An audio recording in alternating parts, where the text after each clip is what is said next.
வணக்கம். இன்றைக்கு பொருட்பாலில் அங்கவியலில் வினைத்திற்பம் அந்த அதிகாரத்தில் 8வது குறள்.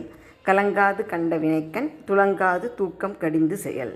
கலங்காது கண்ட வினைக்கண் துலங்காது தூக்கம் கடிந்து செயல். இது நல்ல வார்த்தைகள் கவனிக்கணும் இந்த குறளில். கலங்காது கண்ட வினைக்கண், வினை அப்படின்னா நமக்கு தெரியும் ஒரு செயல். அந்த செயலை செய்யும் பொழுது கலங்காது கண்ட வினைக்கண் அப்படிங்கிறாரு. அந்த வினையை கலங்காது கண்ட வினை அப்படின்னா என்ன பொருள் அப்படின்னா, அந்த வினையை செய்கிறதுல எந்த கலக்கமும் இருக்கக்கூடாது. இந்த வினையை செய்து முடித்தால் அதனால் நமக்கு நல்ல பயன் கண்டிப்பாக கிடைக்கும், வெற்றியாக தான் முடியும் அப்படின்னு தெளிவாக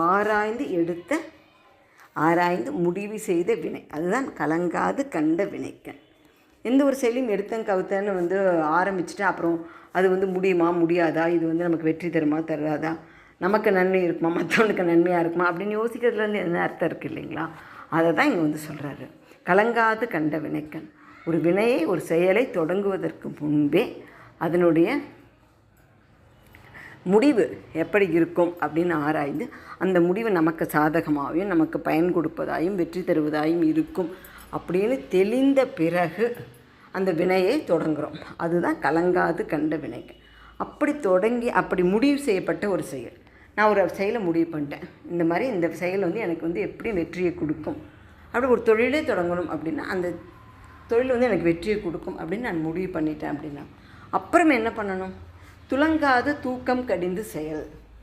துலங்காது அப்படின்னாக்கா இங்கே அசைதலின்றி அப்படின்ற பொருள் சொல்கிறாரு. தூக்கம் கடிந்து அப்படின்னாக்கா சோம்பேறித்தனத்தை உதறிட்டு காலம் தாழ்த்தாமல் உடனே பண்ணுறோம். தூக்கம் கடிந்து செயல் அப்படின்னா உடனே செய்யுங்க.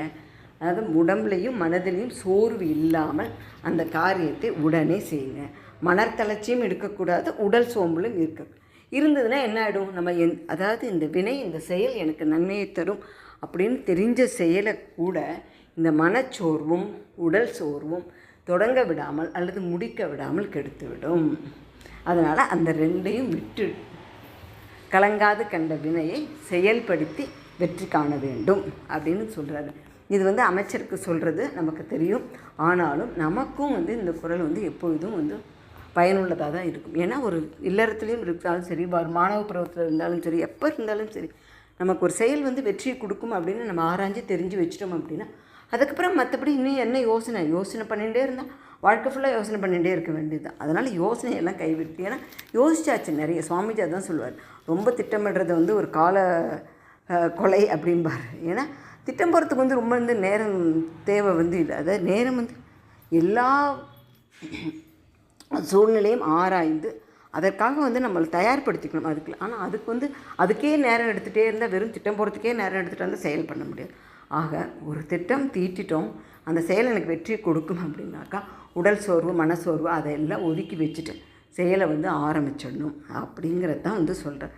அது அமைச்சருக்கு சொன்னாலும் நமக்கும் பயனுள்ளது. சரிங்களா? நன்றி, வணக்கம். நாளை எடுத்துக்கிறேன்.